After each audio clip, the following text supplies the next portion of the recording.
Big news out of nowhere on just a regular Monday afternoon.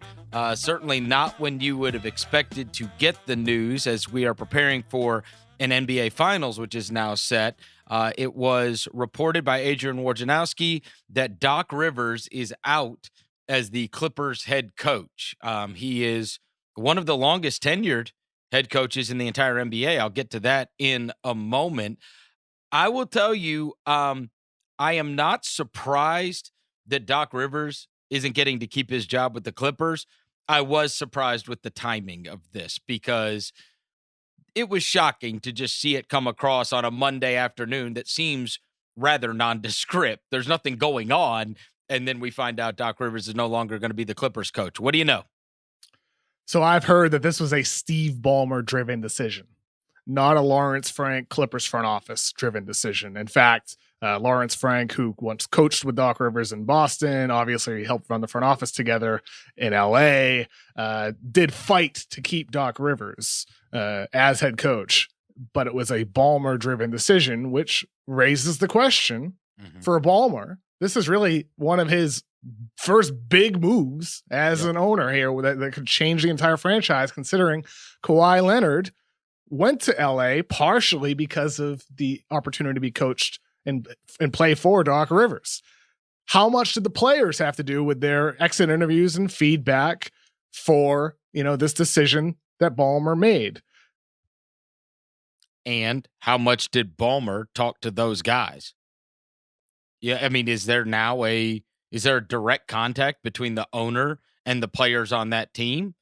You don't know, right? Like, I mean, this is the job of the management to decide who is going to be the coach. It's interesting to me that you say it's Steve Ballmer, because is Ballmer talking to Kawhi Leonard? Is Ballmer talking to Paul George? Is Ballmer talking to Lou Williams and Pat Beverly? I mean, you know what I'm saying? Or is he getting it secondhand from the other guys, right? Like whose choice is this? Who's got the Ballmer is power? hands-on, to be fair. Ballmer is a hands-on owner, and he's involved in conversations, and he's well respected by players and executives, and they are collaborative. But my understanding is that this was a Ballmer decision here, and that says a lot here, considering the fact that Doc just signed an extension. He had 2 years left on his contract. They could have easily kept him.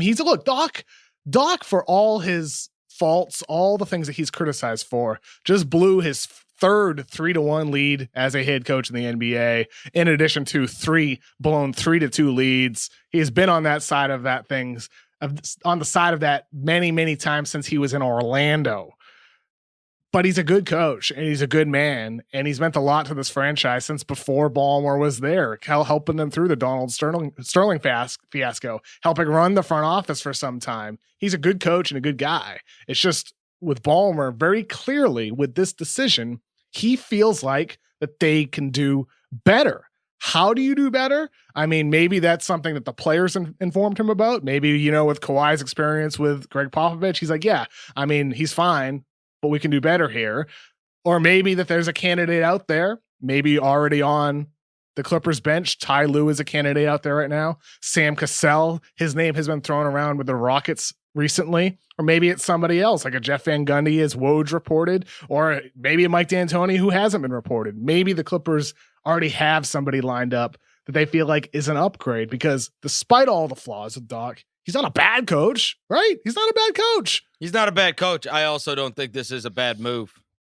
I'm with you. Look, Kev, if we're being honest, he didn't maximize that team. There's no argument to say he maximized that team. And in fact, it underachieved. There's no way around it, especially when you consider it's different even if you have a 3-1 lead and you're not up almost 20 in 2 games after that. But they were. So not only were they up 3-1, they also totally blew 2 of those games. And that team had chemistry issues, like all year long, all year. In the end, the X's and O's of this, there are guys that can take you to a different level because of their X's and O's, right?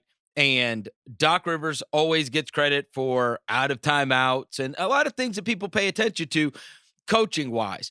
But in terms of big picture stuff with coaches, you're charged with maximizing your roster, right? Like that's number one. Did you maximize the roster? And the answer is no. And the second thing is, did you get them to play hard and play together?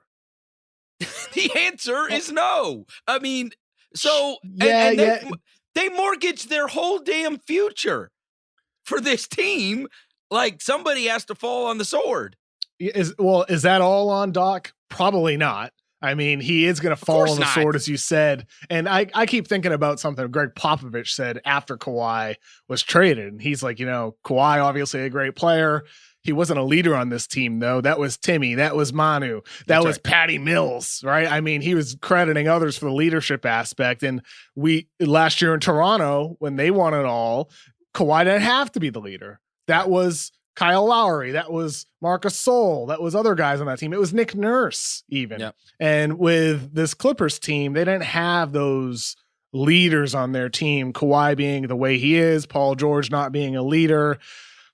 They didn't have that voice in the locker room. And Doc does fall on that sword. It's hard to put all the blame on him considering just the year prior to that, he did maximize the Clippers team with Shai Gilgeous-Alexander and Danilo Gallinari and all these guys, all these random players that got mushed together and somehow made the Clippers look like an appealing destination for Kawhi Leonard and Paul George. That's right. So it's not all on Doc, which is why I keep coming back to what we talked about after they blew the 3-1 lead. It can't just be making a change at head coach here. There needs to be changes from within. And whether that is, Kawhi becoming a better leader or whether it's something like a trade, whatever it might be, there can't just be a change of head coach. It just can't be that. Well, and look, don't get me wrong. I'm not saying that Doc Rivers is a bad coach or that they might not downgrade in the end. What I'm saying is this is the business. Right. And when the expectations are incredibly high, and I actually think that if they would have lost to the Lakers, no big deal. They lost to the Nuggets, and that was a big deal. And they lost to the Nuggets after having a 3-1 lead.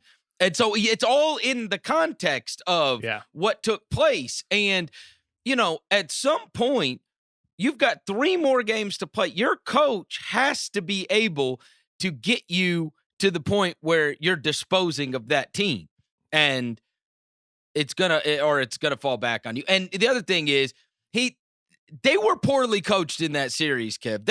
They got all the way to friggin' game 7 and didn't know what they were doing on defense. They didn't know if they were switching. They didn't know how they were going to guard the 2-man game with Jokic and Murray. You didn't know if Zubac was going to be in the game in game 7 or if he wasn't going to play at all. He's rolling with Lou Williams, who'd been awful. I think that there were just, again, players win and lose these games, but the coach's job is to put them in the best position to win and lose those games. And I didn't feel like he did that. That's what's going to be interesting about their decision here. Is Ballmer and the front office going to look internally? Will they look at a Sam Cassell or a Ty Lue? I heard with Ty Lue, he had some sort of rifts with Patrick Beverley. So maybe there's not the best relationship there. Ty Lue interviews with the Sixers in Philadelphia on Tuesday, I'm told, even though Mike D'Antoni seems to be the leader in the rankings for the next Sixers job there. And according to Mark Spears, the Sixers and the Pelicans have already reached out to Doc Rivers. So that took 5 minutes. Head coach. So I mean, there could be a lot of 5 minutes. There could be a lot of musical chairs here in the coming weeks, depending on where each guy lands and who the Clippers end up looking for here. I don't know if they're going to get some sloppy seconds with whoever coaches are available, or suddenly some of these guys that were thinking about going elsewhere are going to look now at the Clippers as the best job offering because of the team and because of the money that Ballmer is going to be able to offer. There's no question you can absolutely do worse than Doc Rivers as your head coach in the NBA. Mm-hmm. In fact, you're probably more, if you hire Doc Rivers, you are more likely, in my estimation, to do worse than you are to do better. That's what I would say. I think he falls in that class of NBA coach. It's a risk. It's a risk, and it's bold. And the other thing is, you talked about the blowing of leads. So it wasn't just this Clippers thing. I mean, there's people that think he didn't maximize the Lob City years when he had those guys in their prime. JJ Redick and Chris Paul and Blake Griffin and DeAndre Jordan. They obviously vomited all over themselves in that series against the Rockets that would have kept them. But he'll have another job, and we'll see what the Clippers end up doing when they find their next head coach.